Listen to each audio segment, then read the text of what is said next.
Good day mga kalingap! Welcome back po! It's me, Charlotte of Cebu, your host for today. So ayun po no, dito po isa na naman pong kwentuhan or talakayan ang magaganap at nandito po tayo sa mismong lugar ni, tingnan niyo po, may napapansin po ba kayo?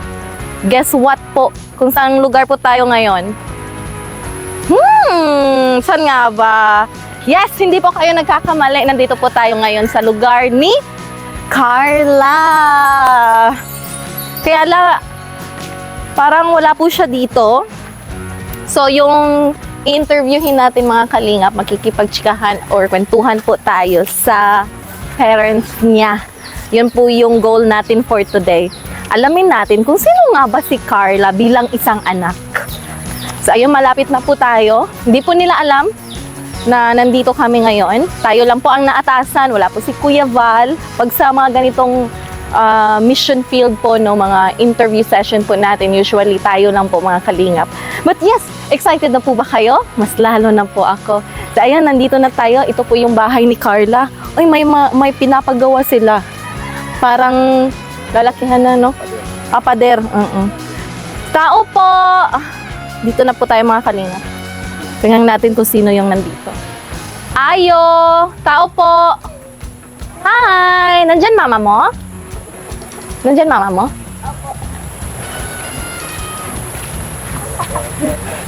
Yes. Ay! Hi po ate! Kay Kuya Val. Kay Kuya Val po. Pasyal po kami. Pwede pong pumasok. Ano po, kay maura na yung trabaho sa mga para trabaho. Magandang araw po. Pwede po kayong maistorbo ate. Hindi po lang po. Halos lang po, tumahalaw lang po ako. Okay po, sigit lang. So nandito na po tayo sa bahay ni Carla mga kalingap. Hubarin muna natin yung shoes natin, no, kasi napakalinis ng bahay nila eh. So ito po yung mga semento. May ano pa kasi sila, parang extension yata. Pa-update sa extension sa bahay at ni Carla. Alamin po natin, no, para saan yan. Ay, maayong. Magandang araw po, kuya. Ay! Ang linis po ng bahay nila. Ay! May pusa pa! Makain po! Ay, sige ate. Salamat po. Ito po, kami ang halian po. Ate, pwede kayong ma-chikahan? Ma-chika? Ma-interview? Kahit saglit lang? Sige na. Baka may... Wala bang madilim? Is it madilim? Bibi ko kami na bibi ito, bilang bibi ito dito. Ate, ay kung ano. Wala si Carla? Oo, wala si Carla. May pasok yata? May pasok. Ate, may dala po kami bigas po. Galing po kay Kuya Val. Salamat po, Kuya Bal. Ay, ito po yung tatay ni Carla. Tsaka nanay ni Carla. Pasensya na po kung nabala po namin kayo biglaan. Biglaan po yung paano natin pasyal. So, may po kasi kami, parte po sa episode namin kay Kuya Val, nabibisitahin po namin yung mga magulang ng ating mga Kalingap Angels. Nang sa ganun, ito po yung way na mas makilala po namin sila ng lubusan po. Okay. So, kayo po ang nanay ni Carla. Ano po pangalan niyo, ate? Ano po? Ako po si Miss Cynthia Tukulak. Mrs. Cynthia Tukulak. Ano po nickname niyo? Wala po. Cynthia na po talaga. Ate Cynthia. Opo. Ate Cynthia. Wala po. Okay po. So, maraming salamat Ate Cynthia, no? Kahit na busy po, po siya, naghahanap po siya ng tanghalian ngayon. So, pasensya na po kung naabala po namin kayo ngayon. Kamusta po kayo, ate? Oy, Ano po, ayos lang. Kaya lang po na, ito nga po, papatrabaho sa bakod. bakod po? lang yan or extension sa bahay niyo? Sa bakod po, yung palibot po yan sa sa bakod. Kaya lang po, naaabala nga po at palagi pong maulan. Yun lang, no? Opo, malapit na po sa rin matapos kung hindi po nagang ulan. Ay araw-araw po bagang ulan kaya naaabala. Yes. Totoo yan. Ang hirap kasi magtrabaho pag ganito. Sayang yung ganda namin, ha? Di makita. Sayang po. Ate, nais ko lang pong alamin. Nais lang po namin malaman kung diretsahan na itong mga kalingap na wala nang patumpik-tumpik pa. Nais po naming malaman kung Ano po si Carla sa likod ng camera? Ano po yan, sobrang bait, sobrang matulungin. Kahit po, ano yan, kahit sa kanya na lang, ibibigay ko yan sa ibang tao. Ay, mapagbigay siya. Ganyan po yan. Yan nga po si Lola niya, nasa pangpang po yan. Totally, Lola na po niya yan sa tuhod. Lola sa tuhod. Oo. Kasi yung pinakalola po talaga ni Carla, yung ina ko po, nagkasakit po ng breast cancer, mga 4 na taon na nakakalipas po. Namatay po yung mother ko. Tapos yung lola ko naman po, yung mga anak niya po, nasa malayo. Kaya sabi po ni Carla, mama ko, kunin mo na si nanay. Nanay po kasi tawag niya sa lola niya, lola sa tuhod. Ilang taon na si nanay? Ano po, 80. Wow! Ano po siya. Ang galing nga. Ngayon po, ano po, pag nauwi si Carla, palagi yan may gatas, may biskwit. May dala pa sa lubong para sa kanya. Hindi man po yan makauwi. Pinapabilihan si Lola niya. Vitamins o ano, yan pong gatas niya, biskwit niya. Kung ano na lang maibigay kay Lola niya na meron siya. Hindi po yan nakakalimutan ni Carla. Kaya nga po, sabi niya po sa akin, Mama, kunin mo si nanay kasi magpapasko. Gusto ko na sa bahay siya. Gusto niya sama-sama ang Opo. lahat. Kaya nandito si Lola niya. Kaya lang po pag naalis man ako, iniiwan ko man si Lola ko dun sa tiyahin ko. Kasi nga po, na ano po ba kung natatakot, madulas po baga ang sahig. Kung mag-isa po ako siya dito sa bahay, baka maalaman ko kung ano nangyayari. Ah, yun lang. Oo. Kaya binabalik ko po dun sa baba pag wala ditong tao sa bahay. Ilang beses pong umuwi si Carla po dito, ate? Ay, matagal-tagal po. Mula nung nag-mission po sila sa baba, dun sa pinanggalingan namin, hindi pa po siya nakakauwi. Ay, nung nag-vlog po sila, nakauwi naman sila. Pero ano lang po, minuto lang. So parang hindi na madalas ang pag-uwi niya. Hindi po once a week, hindi po. Opo, halos wala na pong time kasi nga po, busy palagi sa pag-ano. So bilang isang ina ni Carla, hindi mo po siya nakikita araw-araw. Ano pong pakiramdam niyo yun? Anong po yung Ano po, pakiramdam niyo bilang siyempre po, nanay? Gaya po ni Amber, palagi po kaming malungkot, wala si ate niya. Pero ano man po yan, update naman sa amin araw-araw na tawag na, o hindi naman makatawag na text niya. Na-chat lang, ganun. Opo, tapos pag ganito pong malakas na paalala na yan, Mama, si Papa baka naglaot, huwag mong palautin kasi baka madisgrasya, malakas ang dagat. Kung wala kayo dyan, kung ano wala ninyo, magsabi ka lang, bibilihan ko kayo bigas kung ano ang wala kayo. Ganyan po yan. Ah, Ganyan yung anak ko. Napakabait at concern Opo, sa madala magulang. talaga Hindi yun. lahat ng mga anak ganyan.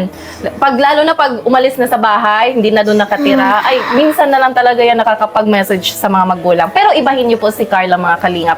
Sabi nga ni ate, sabi ng nanay niya, ay araw-araw po ito nagbibigay ng update at nangangamusta sa kanila. So dapat tularan po natin bilang isang anak. Kasi kung minsan na take for granted na lang yung mga magulang natin. So in this way po, isang paalala po natin mga anak, yung mga parents po natin, namimiss po tayo nila. So huwag po kalimutan na mag-message po tayo. Kahit konting message man lang, no? So ayun po ate, maraming salamat sa pag-share mo patungkol kay Carla. Ngayon naman po dadako po tayo, muli po nating balikan yung buhay niyo noon. Gaano po kahirap yung naging buhay mo noon, ate? Mahirap po talaga. Tas, tulad po ng asawa ko, 4 ang anak po namin. Panganay po si Opo. Carla? Gaya po ngayon malakas ang panahon. Minsan po, pag malakas ang panahon, minsan 1 buwan, walang kita, malakas ang dagat. Di kami pong mag-asawa sa gustong may maipakain sa mga bata. Minsan nangungutang si papa niya. Mga ngako, kung pag nakalaot po ako, babayaran ko, ganyan. Yan po, nagbibigay naman niya mga tindahan na nautangan namin. Tapos, yan po, minsan na-school yan si Carla, pag walang baon, naiyak na lang yan.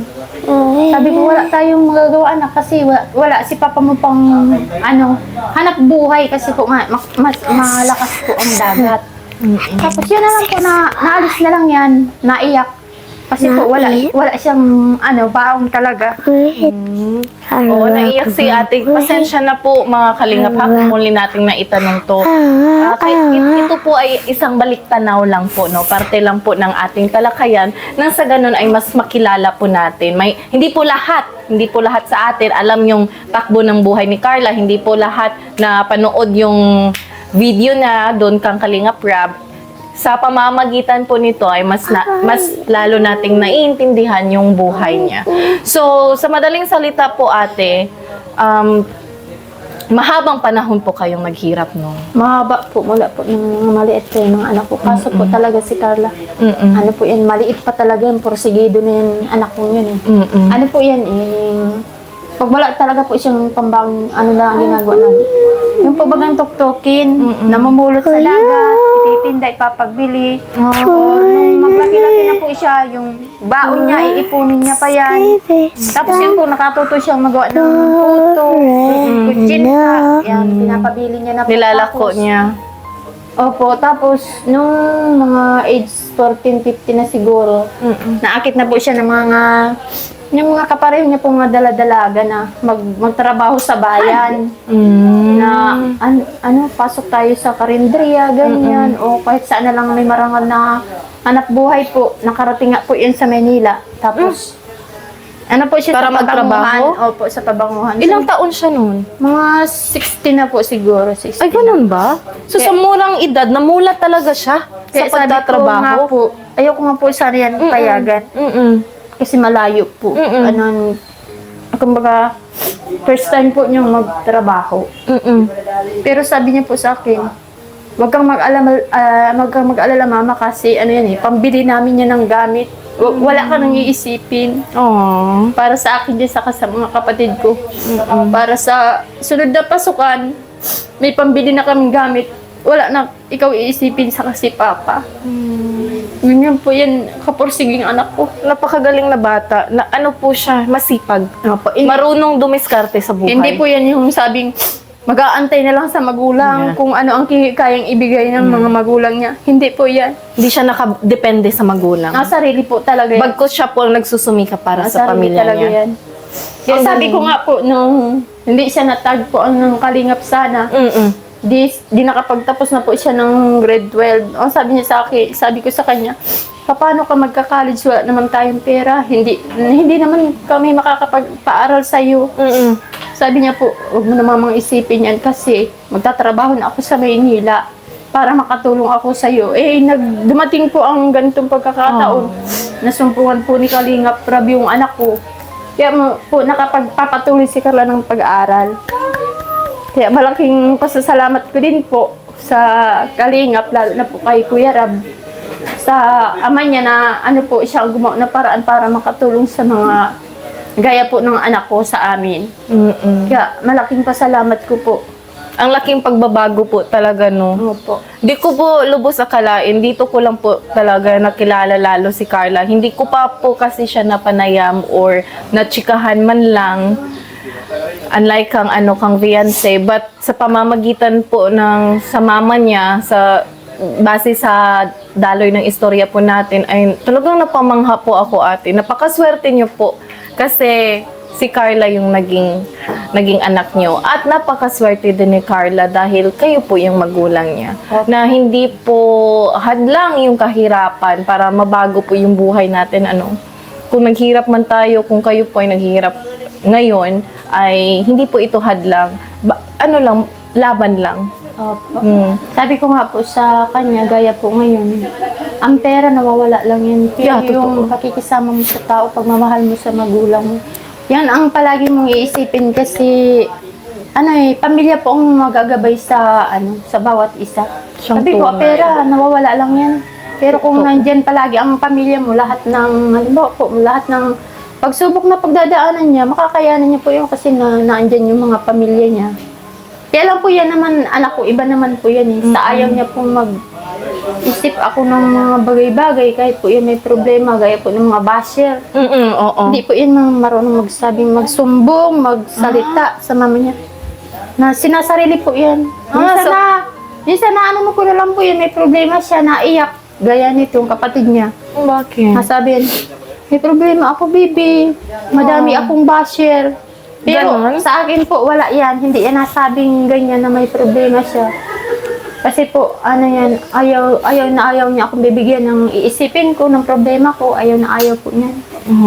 So, yun po mga kalingap, no, galing mismo sa nanay ni Carla na pag may problema siya ay hindi na niya to sinasabi sa kanyang mga magulang dahil ayaw niya pong masaktan. Ilang beses ko na pong sinabi ito. Nasabi ko na po ito nung unang interview. Nang unang masasaktan po, pag yung anak po yung binabash, yung unang masasaktan talaga ay walang iba kundi yung magulang. Kasi sila po ang nag-aruga, sila po ang nagpalaki, sila po ang nakakakilala sa kanila ng lubusan. So, hindi lang po doble yung sakit na mararamdaman nila, mga kalingap. So, iwas-iwasan po natin, no, bago tayong magkomento ng mga negatibo po. Palala lang po sa inyong lahat. Kung hindi nyo man po gusto yung isang tao, ay tumahimik na lang po. Huwag na lang po magkomento kasi bawat salita po na binibitawan nyo ay may malaking impact po yun sa tao. At saka, base na din sa sabi ng mama niya, hindi niya ito sinishare. Kinikim-kim lang niya, tinatago niya sa sarili niya. Dito lang niya sinasabi sa kapatid niya. Pero mahirap talaga pag ganun. So, maraming salamat ate kasi naging open po kayo patungkol sa basher, no?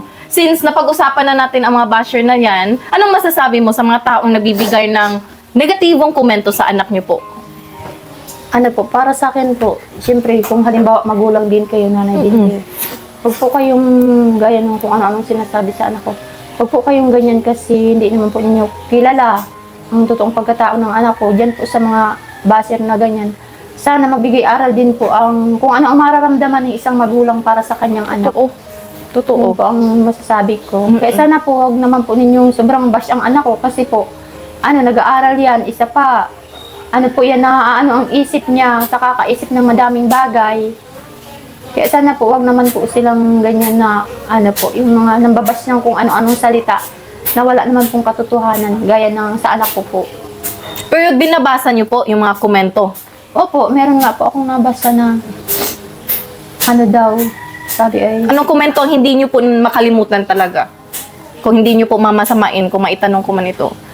Kung parang nasaktan po kayo sa pagkomentong yan. yung unang pinaka po namin na sabi daw ay, nagdidirekta daw si Carla sa sponsor na hindi daw po na nadaan kay Kuya Rab. Samantalang po wala kami nahawakan ng perang galis sa sponsor. Kasi po, sige, linawin natin yan. Mataas po ang respeto ni Carla kay Rab. Kuya Rab. Sabi niya po, hindi ako tatanggap niyan kasi ginagalang ko si Kuya Rab. Sabi niya po ganyan. Kaya hindi po yan anak ko. Kaya sa mga basirat po, bago sana sila magsalita, pakinggan muna nila yung mga bagay-bagay na gaya ng pinagpapaliwanag ng anak ko. Tapos may nadinig daw po ako na, aalis na daw si Carla sa Kalingap, sinawakwak na daw, kinuha na daw ng ibang sponsor. Hindi po yun totoo. Kadalasang basher ay patungkol sa sponsor niya. Opo. Talagang may perang involved sa mga ganyang bagay. So, yun po no mga kalingap. Taas po ang respeto ni Carla, lalong-lalo na kay Kalingap Rab. Wag po natin silang pangunahan. Hindi po natin alam yung buong istorya. At saka, hindi magagawa din ni Carla yan dahil nabago yung buhay niya sa pamamagitan po, sa pagtulong po ni Kalingap Rab. Di ba ate? Opo. Oo. Kaya, So yun po, totoo. Ito po no, galing na mismo sa nanay niya, uulitin lang natin. Mas ramdam ko po yung sakit na nararamdam ni ate sa mga ganong pagkomento. So, dahan-dahan po tayong mga kalingap.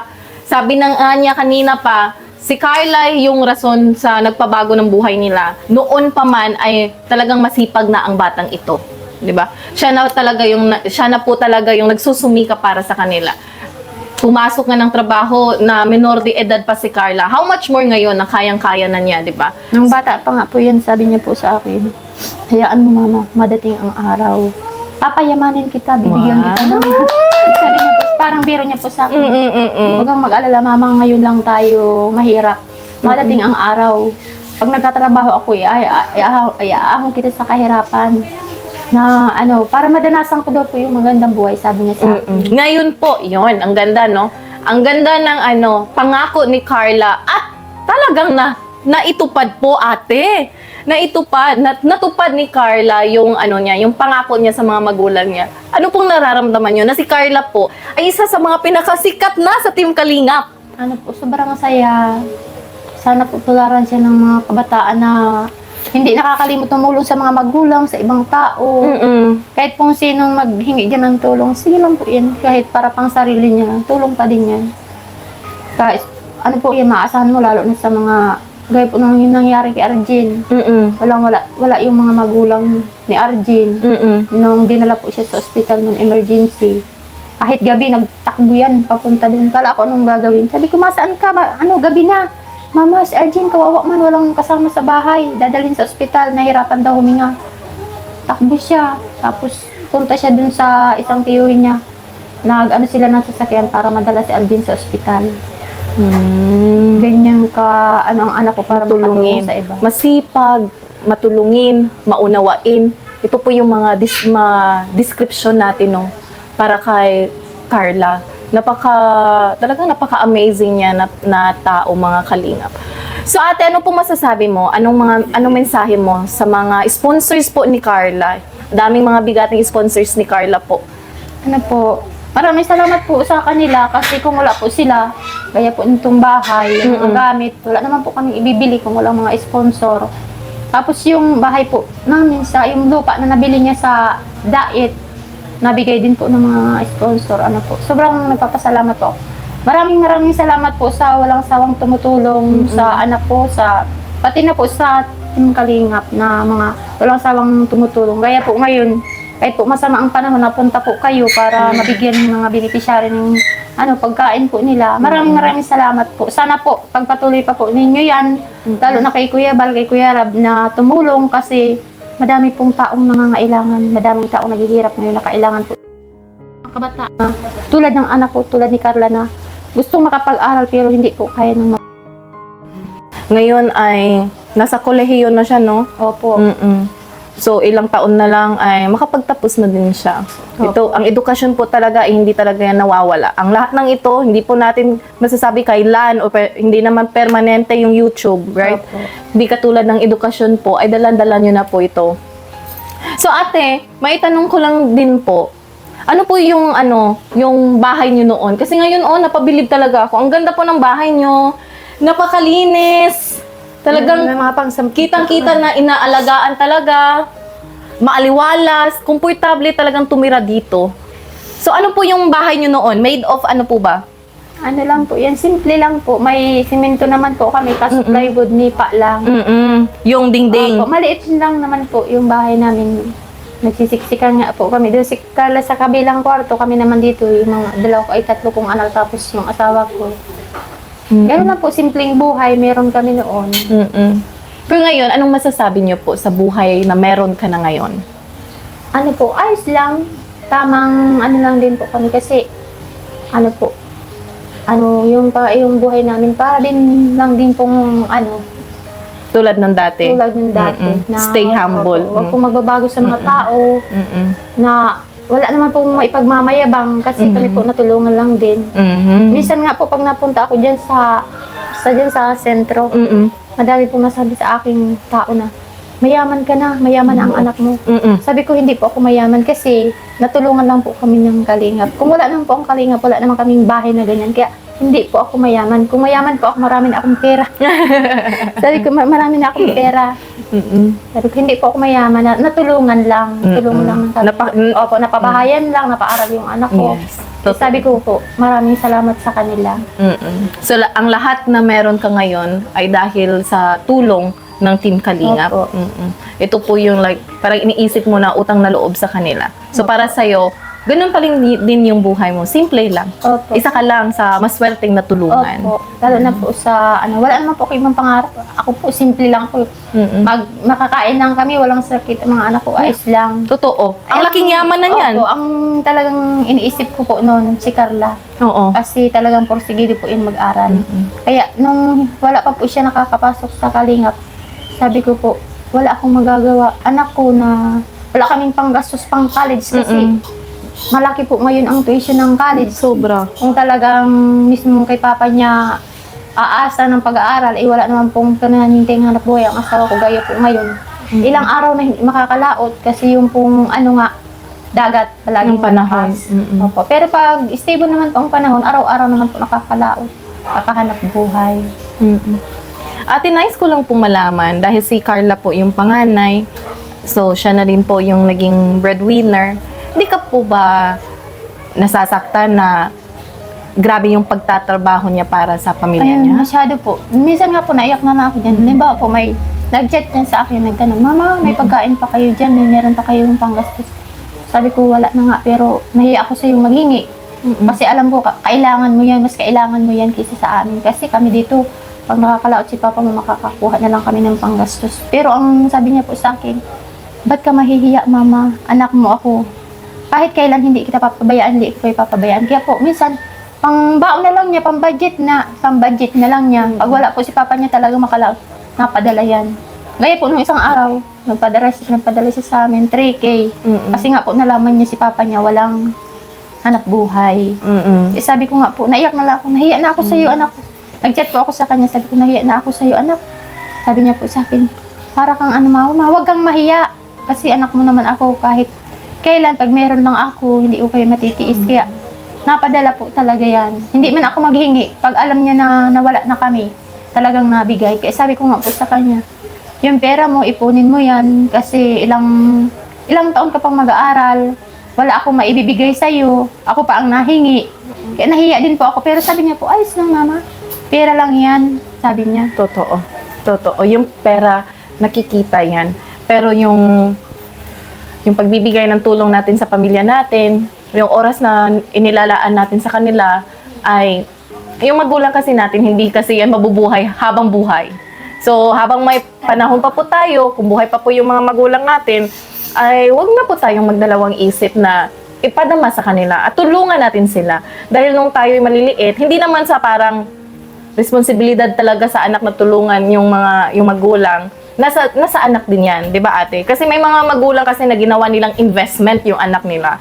Pero dahil kultura na po nating mga Pilipino na tumulong sa ating mga magulang, kahit kaunti man lang sa pamamagitan nito, ay may padama natin na mahal natin sila. Kasi wala tayo ngayon, wala tayo dito kung hindi dahil sa pagmamahal at pag-aalaga nila sa atin. Mahirap po maging isang magulang. Mahirap po ba? Opo, masyado po lang po. Pag ganyan, makikita mo yung mga anak mo dati na ano po, mag-school sila, walang baon. Tapos sige po nga ni Carla, ma-school yan, walang baon. Pagdating, nasabi ko, ano, nagkain ka kanina? Hindi ako naman nagkain, wala man akong ulam. Talagang napabilib ako kang Carla, ate, sa totoo lang. Hindi ko iniisip na sa murang edad pa niya, bago pa siya nakilala dito sa Team Kalingap, ay napakasipag na niya. Bihira po ang mga anak na ganun po. Kadalasan nga, ngayon nga, napakaswerte na ng mga bata. Kadalasan, or karamihan. Pero kung base sa kwento, si Carla, sa murang edad pa lang niya, nung minor de edad pa siya, ay nakipagsapalaran na sa Manila. Daig pa ako.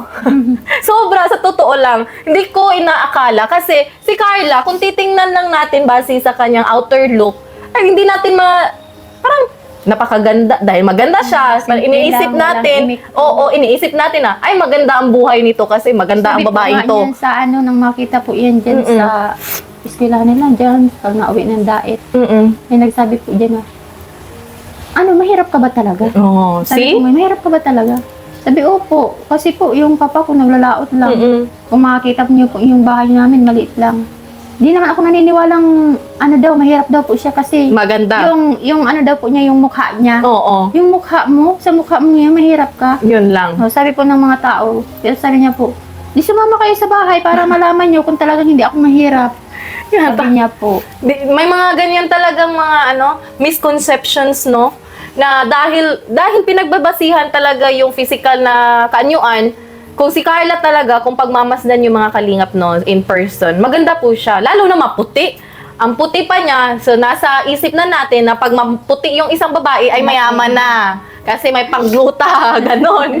Yun talaga yung conception natin mga Pilipino. Pag maitim, ay mahirap yan. Binabasihan kumbaga sa kulay. Pero si Carla po, mismo ang nanay na niya nagpapatunay na mahirap po talaga sila noon. Pero laking pasalamat niya dahil nga nabago yung takbo ng buhay nila dahil sa Team Kalingap. Sa pamamamuno ni Kuya Val Santos Matubang at sa tulong na rin ng kanyang anak na si Kalingap Rob at ang kanyang asawa na si Ate Edna. So maraming salamat po ate dahil sa pamamagitan nito, mas lubos ko nang naiintindihan si Carla, nauunawaan bilang isang anak. So naway lahat po kayong nanonood ngayon, sana'y may natutunan po kayo, Ito po ay parang kwento ng isang ina sa kanyang anak. So tayong mga anak, yung mga magulang natin, naghihirap din yan, hindi lang din natin sinasabi. At yung mga anak din, lalo na yung mga breadwinner, ay talagang nagpupursigi yan para sa ikakabuti ng buhay na maibibigay niya sa kanyang mga magulang. So, ano po ang huli mong mensahe para kay Carla? Yung hindi niyo po hindi mo masabi sa kanya ng personalan, ito na po yung pagkakataon. Kasi alam kong mapapanood niya ito. Sabihin niyo na po ang nais mong sabihin para kay Carla, ate. Ano po, siyempre, mahal na mahal namin yan, ni papa niya, naralola niya, buong pamilya po namin. Kasi po, sobra talagang maalalahanin siya. Gaya po ngayon, kasi ako nagpa-check up sa doktor. Ngayon po talaga yung nanay ko namatay siya sa breast cancer. Oo. Ngayon po ako may nararamdaman din sa sa kaliwang parte ng dibdib ko. Oo. Siya po ang nagsusuporta ng panggamot ko, maintenance yan. Sabi ko nga po, minsan pag wala na akong gamot, hindi na ako nahingi, di na ako nasabi kasi siyempre po nahihiya ako. Pero ang talagang po yan, mama, pera lang yan, magpagaling ka. Kasi ako, kahit maubos ang pera, basta't andyan. It's okay.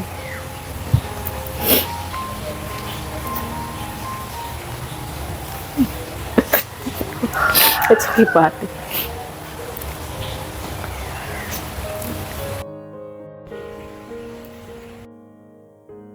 Hindi talaga kakalitaan kasi ang klaseng hango po talaga sa totoong buhay. So, weaknesses ko din po na maiyak yung isang magulang dahil ramdam ko po yung paghirap ng isang ina. Hindi pa man po ako isang nanay, pero since lumaki din po ako na tanging ina ko lang po ang tumataguyod. So, nararamdaman ko po yung nararamdaman ni ate ngayon. So, ayun po yung pagpapatuloy po natin. So, may iniinda po pala kayong sakit. Kasi po ako yung, talaga, wala na po akong magulang, wala ang tatay, wala ang nanay. Kasi po yung nanay ko nga, nakakaliban po ang 4 na taon, may breast cancer po siya. Pero hindi namin po siya pinabayaan, talagang pinaoperahan. Pero po yung, nagaling siya, mga 2 years ago na nagaling siya. Pero pakalipas po ng operasyon, bumalik po yung nararamdaman niya. Hanggang sa namatay po yung nanay ko. Kaya sobrang, siguro po iniisip ni Carla na baka ganyan din mangyari kay mama ko. Kaya sabi niya po, mama, magpagamot ka kasi ako ang bibili ng gamot mo. Kahit ilan pa yan, maubos man ang pera ko. Basta nandyan ka, ako magagastos sa'yo. Pero ako po, siyempre, iniisip ko din yung pag-aaral niya. Sabi ko po, huwag mong gastusin yung pera mo para makapagtapos ka ng pag-aaral mo. Kasi po, ni Papa, sa kanya ni Papa niya. Kasi po, ang paglaot, gaya po ngayon, halos hindi nakakalaot kasi palagi pong malakas ang dagat. Kaya ako po, minsan, lang ang nararamdaman ko, hindi na ako nagsasabi sa anak ko kasi para wala siyang isipin, matahimik yung pag-aaral niya. Kahit ano na lang dyan, mga halimbawa, mga herbal, okay na yan, inumin ko na lang para yung sa gamot ko, hindi na magbili yung anak ko para maisipin yung perang para sa kanya. Pero naman po yan, pag alam niya nang wala ng gamot ako, masabi niya, mama, magbili ka na ng gamot para magaling ka. Labanan mo yung sakit mo, sakit lang yan. Ang pera na andyan lang yan, makukuha lang yan. Kaya ako po ang maintenance na po ako ng gamot ko kasi po may bukol ako sa isang dibdib ko. Kailangan talagang may paggamot yan, ate. Mga ganitong klase, lalo na pag may nararamdaman na po kayo, huwag niyo po Sabi talagang... po kasi nung doktor, Risky, namana daw po. Maaring namana sa nanay nasa namin. genes. 3 po kasi kami So, delikado magkakapatid. din. Kung namana sa'yo, maaring mamana din kang Carla. Opo. So, agoy. So, yun po yung pinakamahirap. So, talagang, yun po yung dahilan kung bakit gusto talaga ni Carla na magpatingin ng kanyang mama, masuportaan sa sakit niya.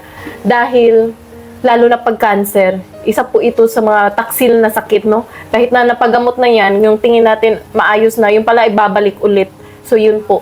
So, maraming salamat talaga kay Carla kasi hindi niya pinabayaan ang kanyang mga magulang, lalo na yung mama niya. So maraming salamat, ate. At pasensya na po kung napaiyak ko po kayo. Para ngayong araw ay nag-iiyakan po tayo pero maraming salamat po talaga dahil nga maraming ngayong nakakaunawa na, nakakaintindi at mas lalo-lalo na yung mga taong nagbibigay ng mga negatibong komento sa kanya. Sa pamamagitan po nito ay mas nalinawanagan ang lahat. No? Naway po may natutunan po kayong aral sa buhay ni Carla at maging inspirasyon din po sa lahat. Lalong-lalo na sa mga anak na sila din po yung nagsusumika para sa kanilang mga magulang. At huwag po nating isipin no, na parang napakaswerte naman ng magulang yan, tanggap-tanggap lang ng pera sa kanilang anak. Hindi po. Masakit din po sa kalooban nila na yung mismong anak nila ang nagtataguyod para sa kanilang pamilya. Ayun po. So maraming salamat ate. Maraming salamat din po. Maraming salamat sa iyong oras.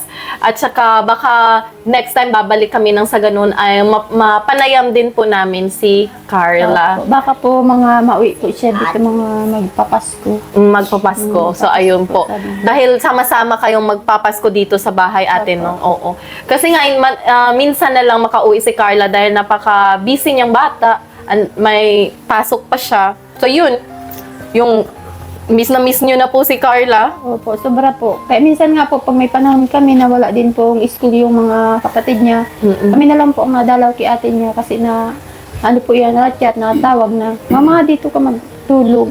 Si Carla po ba ate ay ano po ba siya? Vocal po ba siya na anak? Yung ibig kong sabihin ay nagsasabi po ba siya na I love you, mga ganon. Sweet po ba siya? Opo. Hinihag ka po ba niya? Sobra. Ano po yung klaseng banding ang ginagawa niyo dito sa bahay? Ay, pag nandito lang po yun sa bahay talaga, kahit dito lang sa bahay namin, talagang hindi po yun naglalabas. Talagang dyan lang siya sa kwarto niya. Nalabas po yan, nakain, naliligo. Pero pag may, ano po yun, pag masaya, malapit siya sa kanya, masabi, ay ganito ako, ganyan, mama. Nagkukwentuhan kayo. Nakakita naman yan po. Pero pakakwento niyan, pasok na naman yan sa kwarto, tulog din naman yan. Yung po sabi, yung layasin. Hindi So, ko na- mula po pagkabata talagang palagi lang yan nasa bahay. Kaya wala man yan sa bahay, nasa lako-lako o kung magtrabaho siya. Yan po, pero hindi ko mahilig sa kasayahan, bihirang-bihira. So, siya yung klaseng anak na perme lang nasa bahay. Hindi mahilig lumabas, hindi mahilig makipagsalamuha or pumunta sa ibang bahay para makipagchismisan. Opo, kasi May pareho din kaming ugali. Kahit nga po, ano po yan, kahit nga po utusan ko yan. Halimbawa, Sa tindahan. Sa sentro, papabilihin ko. Ayaw. Nagagalitan ko nila, paluin kita. Ayoko nga magpunta dyan, mama. Pareho kami. Maraming tao. Ayoko, kayo na lang, yung mga kapatid ko na lang. Ganyan po. Ganon, may ganon din ako. Ano ba kinakahiya mo? Ayoko nga, madaming yung tao. Kaya, Sa tao? Opo, kasi ano po yun eh, nung sa unang vlog. Unang vlog po talaga yan. Ayaw na ayaw po Mahiyain. talaga magpa-vlog. Ayaw na ayaw talaga kasi ayaw niya, sabi niya po, nakakahiya daw sa maraming tao, makikita siya ng maraming tao. Sabi ko, ano naman ang kinakahiya mo sa maraming tao? Wala ka naman ginagawa masama sa kanila. Yun. Tapos, yung pong ang nag-kumbinsi talaga sa kanya mag-vlog. Si ate niya Rose Ann, saka yung lulay. Lula, tiyahin ni Rose Ann, si lula niya Grace. Doon po sa dating lumang So, buti na lang no, na si Carla ay ang laki na ng kanyang pagbabago. Dahil dati mahiyain nga, shy type, pero ngayon ang galing-galing na marunong na makisalamuha, marunong confident Ano lang na po humarap yan? sa camera. Diyan lang sa inyo, sa Kalinga, kay Rob. Pero pag nandito po yun sa bahay, Mahiyain din. talagang nasa kwarto lang. Hindi po, kahit dyan sa sentro, hindi may makikita. Pero ate, maisingit ko lang no, hindi naman sa pagmamarites dahil si Carla ay anak niyo po. So alam niyo kung si Carla ay may taong napupusuan ba. Si Carla po ba ay may ano na po ba siya? May nagugusto? po. Ma'am, dahil ko po masabi tungkol po sa mga live. Mga Pakiramdam niyo po, malihim. pakiramdam niyo po si Carla ay umiibig na ba? Kasi sabi nila ang anak daw nahahalata pag ito'y umiibig na dahil iba na yung galawan. Siguro pa, pero digdi po sa akin, dahil ko po siya na mamasidta. Araw po nga, di kayo pamilya nga ako sa kwarto. May kaulay man yan, dahil mo man siya.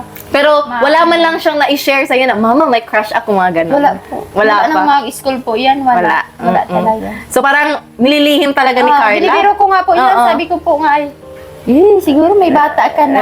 Ganyan. Sabi ko, bata sa'yo, wala akong bata. Mama, hindi pa ako magbabata kasi magtatapos pa daw po siya ng... Iba yung priority niya. Like, si Carla ay may paninindigan. Yung iniisip talaga niya yung pag-aaral niya. At saka who knows, dadating din naman sa tamang panahon dahil hindi naman habang buhay mag-aaral si Carla. Ito ay yung pag-aaral niya ay aabutin lamang ng ilang taon at malay natin pagkatapos doon ay marami ng lalaki ipapakilala sa'yo. Anong gagawin natin dyan? Paano yan? Pag marami, yung 5-5 yun, tapos ikaw yung mamimili. Hindi po siguro kasi wala po nang ano siya magkaedad. Halimbawa yun sa mga teenage po, baga teenage. Wala siyang crush. Wala po talaga. Kahit ni isa, wala man yung sinabi sa akin na, Mama, may crush ako sa ganyang tao. Wala po Pero talaga. ate, eto, ano ang mensahe mo kay Carla sa pag siya ay iibig na? Anong yung dapat niyang piliin sa isang lalaki? Dahil ikaw naman yung nanay niya. Ano yung gusto mo? Ako po, para sa akin, yung simple po, yung mahal niya, tapos yung hindi siya papabayaan, gaya po sa pangangailangan, sa buhay, na masipag, gaya ni Papa niya na kahit nagtitiis po, kaya maiahon ang pamilya. Yan. Tapos yung hindi po siya sasaktan, syempre, Oo. kasi madami na po ngayon mga lalaking para bugbog po, baga, ganyan. Totoo. Katulad ng tatay ko. Ako po, hindi ako takot sa asawa ko. Nilalabanan ko yan. Oo, mga panahonan po namin noon. Wala, away din po kami mag-asawa na pagdaan kahit po sino siguro mag-asawa, Oo. pinagdadaanan namin yan. Pero ako, iba po ako. Sabi ko sa asawa ko, pagalit na ako. Lumayas ka na, tatamaan ka sa akin. Hindi niya po ako magalit. Kaya, sabi ko sa anak ko, ituro ko po sa kanya, kay Carla, sa anak ko, piliin mo yung lalaking talo mo. Dahil pag talo ka, ikaw ang kawawa. So, sabi ko sa anak, turo ko talaga sa kanya. Ako si Papa mo, talo ko talaga yan. Ay, sabi ko, pag nagagalit po ako dyan, ma'am, sabi ko, nasan ba dito? Nakakabulin, nakakabulin ko po talaga. Kasama ko, naalis na lang yan. Bigla ako Kasi natawa. napunta yan doon sa magulang niya, doon natulog. Same kami ng ugali. Same po tayo ng ugali. Kaya Ganon yung din pagturo ako. ko sa anak ko, hanapin mo yung lalaking talo mo, hindi yung talo ka. Kasi pag alam talo na. ka, palagi kang sasaktan yan. Pero pag talo mo, hindi yan sa'yo makakapagsakit. Sabi kong ganyan. Totoo, no? Tayong mga kababaihan, dapat hindi natin i-allow yung mga lalaking nang aabuso, lalo na physically. Ako po ay namulat po talaga ako. Nasaksihan ko po sa murang edad ko pa lang na binubugbog yung mama ko. Saksi ko talaga. Kaya nga nung naghiwalay sila ay nalungkot man. Pero ngayong nung nagkaedad na at mas naiintindihan ko na yung buhay pag-aasawa ay laking pasalamat ko po. Kasi hindi po deserve ng mga magulang natin. Lalong-lalo na yung mga nanay natin na binubugbog po ng mga kalalakihan. So, pareho po tayo ng prinsipyo. Sabi ko talaga, di ko talaga papayagan yung lalaki na inaabuso ako. Hindi lang physical, lalo na emotional. So, talagang pag umibig na po tayo, umibig po kayo, ay piliin niyo po yung Sinabihan ko po yan karapat-dapat. ng anak ko, sinabihan ko yan si Carla. Pag may nakaasawa sa'yo, nasasaktan ka. Ako pa lang, hahabulin ko na yan talaga. Huwag siya sa akin magpakita. Yun, Sabi niya, yun. Ma'am, Tama yun. masyadong matapang si Mama. Ay, siyempre, anak ko, paprotektahan ko. Kaya sabi ko, maghanap ka ng lalaking mamahalin ka na hindi sasaktan. Kasi pag sinaktan ka niya, ako pa lang. Sabi kong ganyan. So, ayun. Ay, ako na mismo ang gaganti para sa kanya. Yeah. Sabi kong ganyan. Napabilib po talaga ako sa iyo, ate, no? Natural. Yung nanay, yung magulang na totoong nagmamahal sa anak, sila po talaga yan ang magiging kakampi mo. Kaya tayo mga anak, wag po natin baliwalain ang ating mga magulang. Dahil yung meron tayo ngayon, ay mawawala lang yan. Pero yung pagmamahal ng isang magulang ay mananatili po yan. Walang hangganan yan. So, ayun po, dito na po tayo magtatapos. Ang haba po ng ating kwentuhan, pero maraming salamat po, no? Ano po yung kwentuhan natin, parang roller coaster ride. May iyakan, may tawanan, pero ang pinaka-importante sa lahat ay may natutunan. So maraming salamat po, ate, sa iyong magandang oras at naway sana'y makapasyal ulit kami dito. Welcome po kayo kahit anong oras po. Okay, so dito po tayo magtatapos mga kalingap, no? Ate, once again, maraming salamat. Salamat din Maraming po. salamat din sa nanay. Ito po yung nanay ni Carla Bless Lola. po. Oo. Lola na sa tuhod po. Lola sa tuhod. So, ayun po. So, mga kalingap, dito na lang po tayo magtatapos, no? So, yung napamangha po ako sa kwento na i-share ng mama ni Carla. At pasensya na kung parang napakababaw lang po kasi ng luha ko at saka weaknesses ko po talaga yung mga nanay na umiiyak sa harap ko. Dahil saksi din po ako kung paano ako itinaguyod ng magulang ko. So, ayun din kang Carla. Napabilib po ako sa husay na taglay ni Carla, mga kalingap, dahil napag-alaman po natin na sa kanyang murang edad ay handa na siyang magsakripisyo para sa kanyang pamilya. Pati kami ma'am nakaprepare ng Ay, it's okay po. merienda po. Okay lang po. Diriglaan po si Abot. Kasi ang dami din po naming gagawing trabaho ngayon. Salamat po sa oras po, sa pagdalaw po. Salamat din po kasi ito ay biglaan lamang. So pasensya na kung para kaming multo na bigla na nang sumusulpot. Pero masaya po yun kasi surprise maga. Salamat po sa pagdalaw po. Sa mga Kalingap, dito na po tayo magtatapos. Thank you very much. And this is our Kalingap Talk. See you next time. Goodbye!